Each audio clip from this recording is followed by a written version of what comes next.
तो स्वागत है आप सभी का एनएलएसएफ एजुकेशन हब में।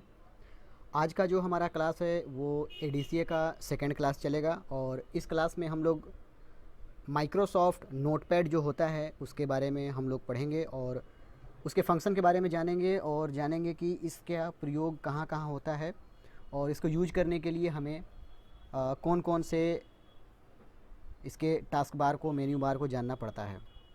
तो चलिए स्टार्ट करते हैं। आपकी स्क्रीन पर जो ये दिख रहा है इसे हम नोटपैड कहते हैं। इसे आप सिंपली अपने डेस्कटॉप या लैपटॉप से विंडोज़ आर क्लिक करके वहाँ पर कंट्रोल आर लिखेंगे तो नोटपैड जब टाइप करेंगे तो नोटपैड आपका ओपन हो जाएगा, या आप स्टार्ट बटन में भी जाकर के नोटपैड को सर्च कर सकते हैं।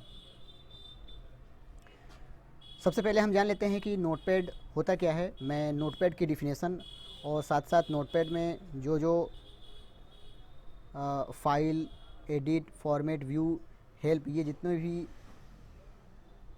मेन्यू बार दिए हुए हैं इन सब के बारे में एक एक करके हम लोग समझेंगे। नोटपैड एक टेक्स्ट एडिटर प्रोग्राम होता है जो हर विंडोज़ के साथ फ्री में यूज करने के लिए मिलता है, चाहे वो विंडोज़ एक्सपी हो, विंडोज़ 7 हो, विंडोज़ 8 हो, विंडोज़ 10 हो, कोई सा भी विंडोज़ ऑपरेटिंग होगा तो उसमें नोटपैड आपको देखने को हमेशा मिलेगा। नोटपैड आपको अलग से इंस्टॉल अपने ऑपरेटिंग सिस्टम में नहीं करना पड़ता है, ये ऑलरेडी इस विंडोज़ में उपलब्ध रहता है। माइक्रोसॉफ्ट कंपनी द्वारा विकसित किया गया ये नोटपैड का उपयोग टेक्स्ट फाइल को खोलने, पढ़ने, टाइपिंग करने या अन्य कोई नोट बनाने या नोटपैड का उपयोग करने में करते हैं। वेब पेज को क्रिएट करने के लिए भी इसका इस्तेमाल किया जाता है। नोटपैड में बने टेक्स्ट फाइल को टेक्स्ट एक्सटेंशन के साथ सेव किया जाता है।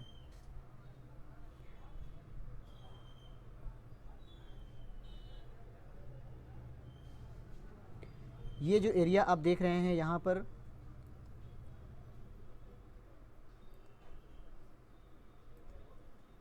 ये वाला जो एरिया है जहाँ पर अनटाइटल नोटपैड लिखा हुआ है इसे टाइटल बार कहते हैं। और इसके नीचे जो file, edit, format, view, help, ये जो आपको दिख रहा है इसे हम लोग मेन्यू बार कहते हैं। और इस साइड में आप देख रहे होंगे यहाँ पर ये मिनिमाइज है, ये मैक्सिमाइज है और ये क्लोज़ का बटन है। इसे हम लोग मैक्सिमाइज बटन, मिनिमाइज बटन और क्लोज़ बटन कहते हैं।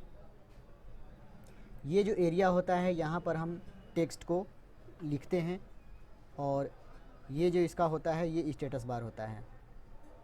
जैसे कि अगर हम कोई टेक्स्ट बहुत लंबी इस विंडोज से लंबी हमने अगर टेक्स्ट टाइप कर दिए अगर, तो ये देखिए यहाँ पर स्टेटस बार इसका बन जाएगा। अब इसके आगे जो लेटर लिखा होगा, इधर वाला लेटर देखिए छुप गया, तो इस तरह से हम इसे स्क्रॉल करके इधर वाले लेटर को देख सकते हैं।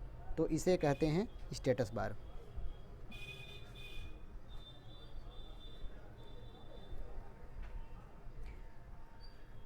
चलिए सबसे पहले टाइटल बार के बारे में समझ लेते हैं। ये जो अनटाइटल नोटपैड यहाँ पर लिखा हुआ है इसे हम लोग टाइटल बार कहते हैं। टाइटल बार क्या होता है? टाइटल बार नोटपैड का सबसे ऊपरी भाग होता है। ये आपको बनाई गई फाइल को दिखाया जाता है। जब तक फाइल को सेव नहीं किया जाता है तब तक यह फाइल का नाम यहाँ पर दिखाई नहीं देता है और अनटाइटल्ड नोटपैड ही यहाँ पर लिखा हुआ दिखाई देता है। इसके नीचे आप देखेंगे मेन्यू बार। टाइटल बार के ठीक नीचे मेन्यू बार होता है। इसमें कई सारे ऑप्शन होते हैं। जब नोटपैड में कोई भी फाइल बनाते हैं तो इन ऑप्शन का इस्तेमाल करते हैं। टेक्स्ट एरिया, ये जो मैंने टाइप करके आपको बताया था अभी, ये टेक्स्ट एरिया होता है। टेक्स्ट एरिया नोटपैड का सबसे मुख्य भाग होता है। इसी में टेक्स्ट को लिखा जाता है। नोटपैड में कोई भी डॉक्यूमेंट तैयार किया जाता है वो इसी भाग में लिख करके तैयार किया जाता है। अब आते हैं फाइल मेन्यू पर। ये जो आप देख रहे हैं इसे फाइल मेन्यू कहते हैं। यहाँ पर जो आपको दिख रहा है कंट्रोल एन, इससे हम जो है कि नया एक फ़ाइल क्रिएट कर सकते हैं। कंट्रोल एन टाइप करके हम एक नया फ़ाइल क्रिएट कर सकते हैं। आप देख रहे हैं ये पूछ रहा है, सबसे पहले मैंने कंट्रोल एन जैसे ही किया ये मुझसे पूछ रहा है कि आप इससे पहले वाला जो आपने नोटपैड खोला हुआ था क्या इसको आप सेव करना चाहते हैं या दोबारा बिना सेव किया हुआ दूसरा नोटपैड खोल दिया जाए। तो नोटपैड में नया पेज लेने के लिए हम लोग इस ऑप्शन का यूज करते हैं। सेकेंड नंबर में आप देखेंगे ओपन लिखा हुआ है, इसका शॉर्टकट होता है कंट्रोल ओ। नोटपैड में पहले से सेव की गई फाइल को ओपन करने के लिए इस ऑप्शन का यूज करते हैं। उसके नीचे आप देखेंगे सेव लिखा हुआ है, सेव नोटपैड में बनी हुई फाइल को सेव करने के लिए यूज किया जाता है। उसके नीचे आप देखेंगे सेव एज लिखा हुआ है, ये दोनों में अंतर होता है। नोटपैड में सेव की गई फाइल को दूसरे नाम से सेव करने के लिए सेव एज का उपयोग करते हैं। उसके नीचे में आप देखेंगे पेज सेटअप लिखा हुआ है, नोटपैड में जो भी आपने पेज में टाइप किया है उसे पेज को सेट करने के लिए यहाँ पर पेज सेटअप का उपयोग करके हम लोग कर सकते हैं। उसके नीचे में देखें प्रिंट दिया हुआ है, प्रिंट में बनी हुई फाइल की प्रिंटिंग के लिए, प्रिंटिंग निकालने के लिए हम लोग प्रिंट का उपयोग करते हैं। एग्ज़िट से जैसे ही हम लोग एग्ज़िट पर क्लिक करेंगे तो ये जो अनटाइटल बार नोटपैड हमारा है ये क्लोज़ हो जाएगा, बंद हो जाएगा।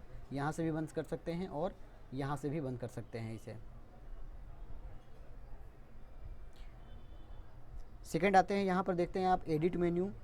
नोटपैड में लिखकर हटाए गए टेक्स्ट को वापस लाने के लिए ये अंडू का बटन यूज करते हैं। चलिए साथ ही साथ हम लोग इसका प्रैक्टिस भी करके देख लेते हैं। जैसे मैंने यहाँ पर टाइप किया India is a great country. अब क्या करना है मुझे, जैसे ये कंट्री का स्पेलिंग सपोज मुझसे गलती लिखा गया,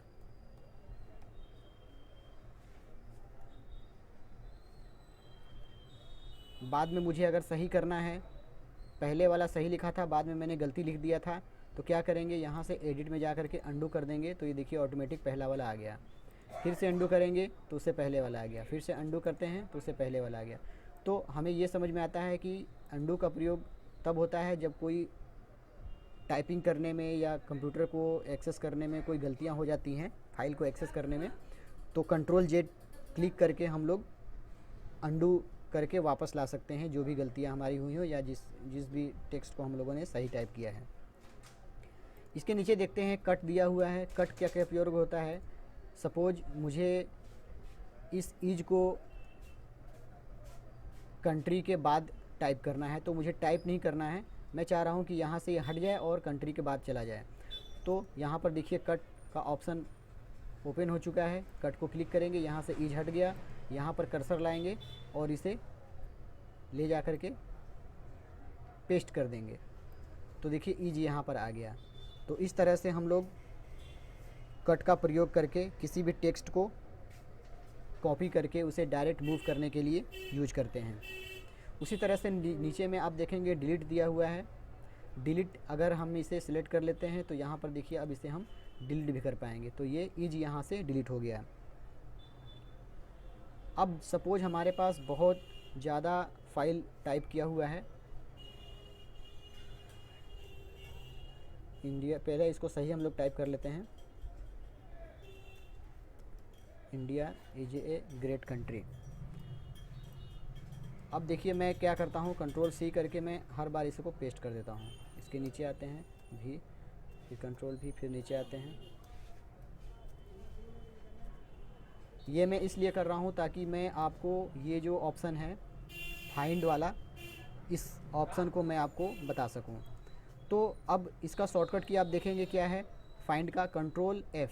तो कंट्रोल क्लिक करके हमें F टाइप करना है।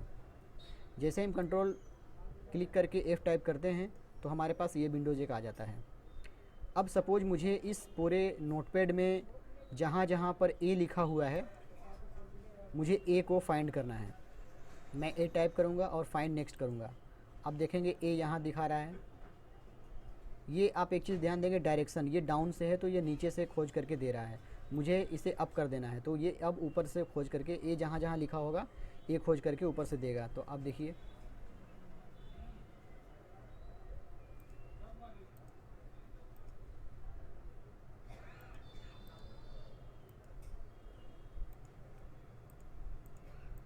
ये नीचे से ही दे रहा है, चलिए कोई दिक्कत नहीं है।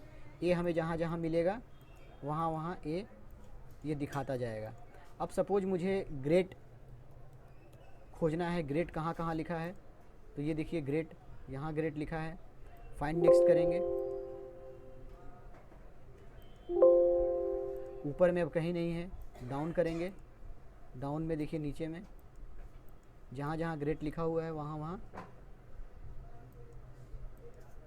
ये ग्रेट फाइंड करके हमें दे देता है। तो इस तरह से हम लोग फाइंड का उपयोग करके बहुत सारे अगर टेक्स्ट लिखे हुए हैं हमारे नोटपैड में तो हम उसे वहाँ से फाइंड करते हैं। अब नेक्स्ट हमारा है रिप्लेस। रिप्लेस का प्रयोग क्या होता है, सपोज मुझे ग्रेट के जगह ग्रेटेड करना है, GREATED, ग्रेटेड करना है। तो जहाँ जहाँ ग्रेट लिखा हुआ है वहाँ वहाँ इसे ग्रेटेड फाइंड करके उसे रिप्लेस कर देगा। तो अगर फाइंड नेक्स्ट करते हैं हम, फाइंड नेक्स्ट अगर करते हैं हम तो यहाँ ग्रेट है और रिप्लेस कर देते हैं तो ये देखिए यहाँ पर ग्रेटेड हो गया। ये आप देख पा रहे होंगे यहाँ पर ग्रेटेड हो गया। अगर मैं रिप्लेस आल कर देता हूँ तो ये सारी जगह ग्रेटेड हो गया।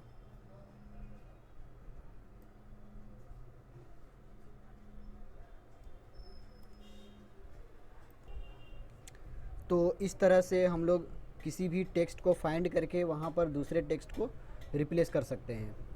नेक्स्ट आप देखेंगे इसके नीचे में तो दिया हुआ है गो टू। गो टू का प्रयोग क्या होता है, जैसे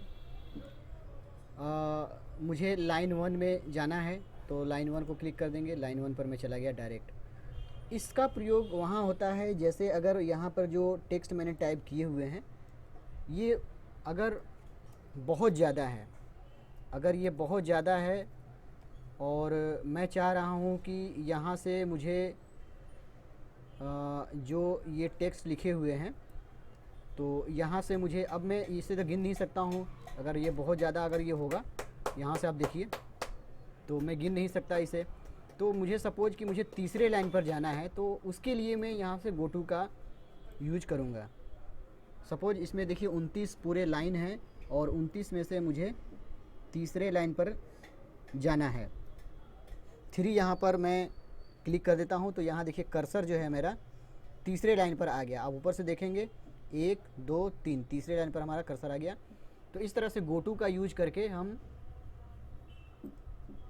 किसी भी लाइन को फाइंड करते हैं। तो चलिए नेक्स्ट मेन्यू पर चलते हैं। नेक्स्ट मेन्यू पर आप देखेंगे यहाँ पर फॉर्मेट लिखा हुआ है और फॉर्मेट मेन्यू के अंदर में आप देखेंगे तो यहाँ पर वर्ड रैप लिखा हुआ है। तो नोटपैड में हम सब जब टेक्स्ट को पेज से ज़्यादा टाइप कर लेते हैं और हमें टेक्स्ट को देखने के लिए पेज को इधर उधर खिसका करके देखने का पड़ता है, तो आप इस ऑप्शन का इस्तेमाल करते हैं तो सभी टेक्स्ट को एक साथ देख सकते हैं। जैसे आप देखिए, जैसे ही मैंने रैप टेक्स्ट को हटा दिया, आप देखिए यहाँ पर मुझे स्क्रॉल करके ऐसे देखना पड़ रहा है, ठीक है। और जैसे ही मैं इसे वर्ड रैप कर दे रहा हूँ तो ये सारे मुझे एक साथ दिखाई दे रहे हैं। आप देखिए यहाँ से जो स्टेटस बार है वो यहाँ से हट गया। इसके नीचे आप देखेंगे तो यहाँ पर आपको फ़ॉन्ट लिखा हुआ है। इसका उपयोग करके हम अपने नोटपैड में जितने भी फ़ॉन्ट हमने यूज किया है उन सारे का फ़ॉन्ट जो है हम इस तरह से चेंज कर सकते हैं।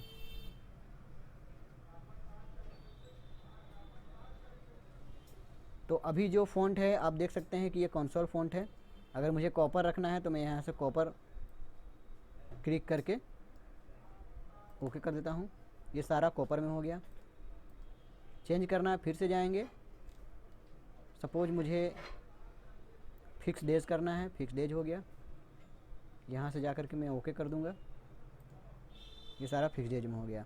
तो इस तरह से हम अपने टेक्स्ट का फ़ॉन्ट को चेंज करके नेक्स्ट फ़ॉन्ट में लाते हैं।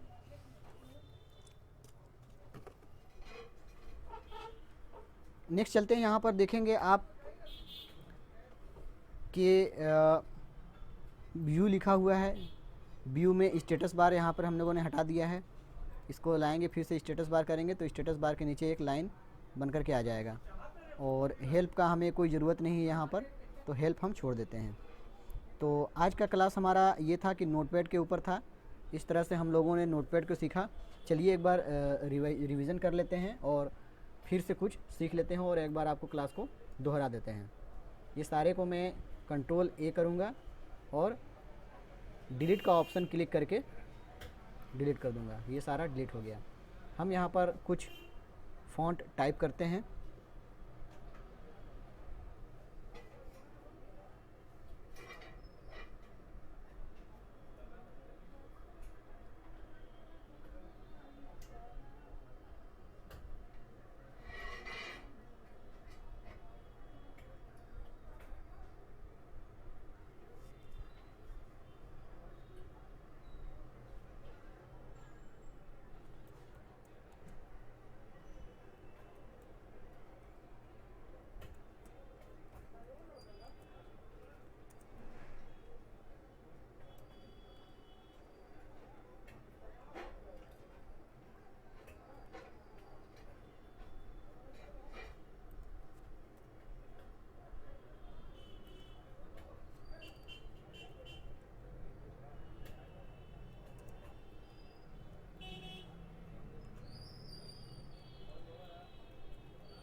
तो यहाँ पर मैंने कुछ लाइन टाइप किए हुए हैं। अब देखिए यहाँ पर फाइल में मैं जाता हूँ और मैं अगर न्यू पर क्लिक करता हूँ तो ये मुझसे पूछेगा कि इसे सेव करना है, कहाँ सेव करना है। तो सेव पर मैं क्लिक कर देता हूँ। तो जहाँ मुझे सेव करना है इसका लोकेशन मुझे देना होगा और वहाँ जा कर के मैं इसे सेव कर देता हूँ। यहाँ से मैं फाइल का नाम भी दे सकता हूँ, नोटपैड क्लास।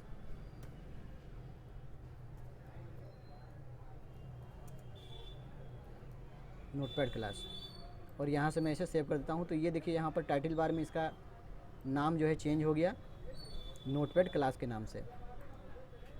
ओपन, अगर मैं इसी फाइल को दोबारा ओपन करना चाहूँ तो डायरेक्ट इसे यहाँ पर ओपन कर सकता हूँ। सेव एज, अगर मैं इसे दूसरी जगह कहीं सेव करना चाहता हूँ, दूसरी जगह सेव कर देता हूँ मैं। चलिए यहाँ पर टाइप कर देता हूँ क्लास 1 और इसे मैं कर देता हूँ सेव। अब ये दूसरी जगह सेव हो गया क्लास 1 और वो भी सेव है क्लास जो हमारा पहले लिखा हुआ था नोटपैड क्लास, वो भी दोनों भी सेव है। दोनों हमारा सेव हो चुका है। एडिट में मैंने आपको बताया था कोई भी लेटर यहाँ से कॉपी करेंगे और जहाँ मुझे पेस्ट करना है वहाँ पर कर्सर को लेकर जाएंगे और पेस्ट कर देंगे तो वहाँ पर पेस्ट हो जाएगा। इसी तरह से कट का मैंने बताया था, दैट को अगर यहाँ पर स्पेलिंग मिस्टेक है, दैट को यहाँ से कट कर लेते हैं। कट करने के बाद जहाँ मुझे पेस्ट करना है वहाँ मैं पेस्ट कर लेता हूँ।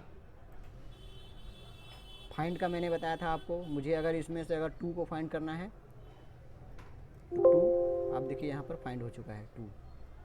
अब 2 यहाँ पर फाइंड हो चुका है। रिप्लेस का मैंने बताया था 2 की जगह अगर मुझे 3 करना है तो देखिए 3 यहाँ पर ऑटोमेटिक हो जाएगा। यहाँ पर देखिए अब 3 हो गया, मुझे टाइप नहीं करना पड़ा।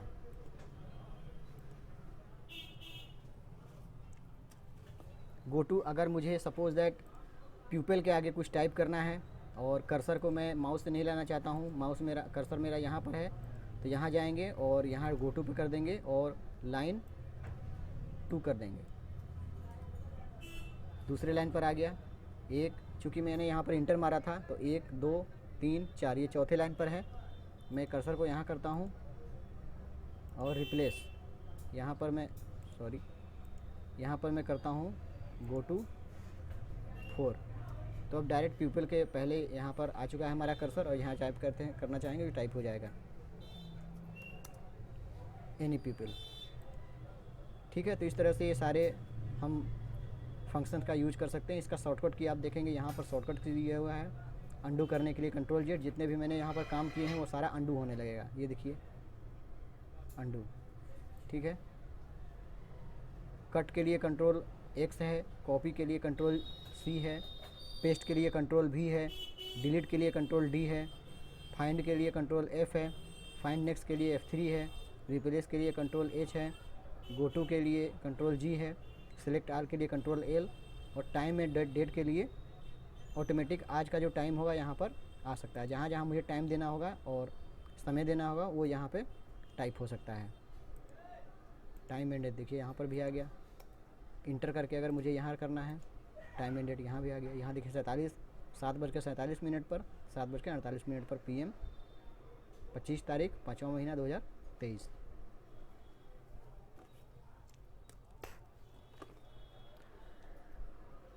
तो आज का क्लास हमारा यहीं पर स्टॉप होता है और नेक्स्ट हम लोग क्लास में माइक्रोसॉफ्ट ऑफिस के बारे में पढ़ेंगे, जो MS ऑफिस माइक्रोसॉफ्ट ऑफिस का एक एप्लीकेशन है, उसके बारे में हम लोग पढ़ेंगे। तो इस वीडियो में इतना ही। NLSF एजुकेशन की तरफ से आप लोगों को बहुत बहुत धन्यवाद।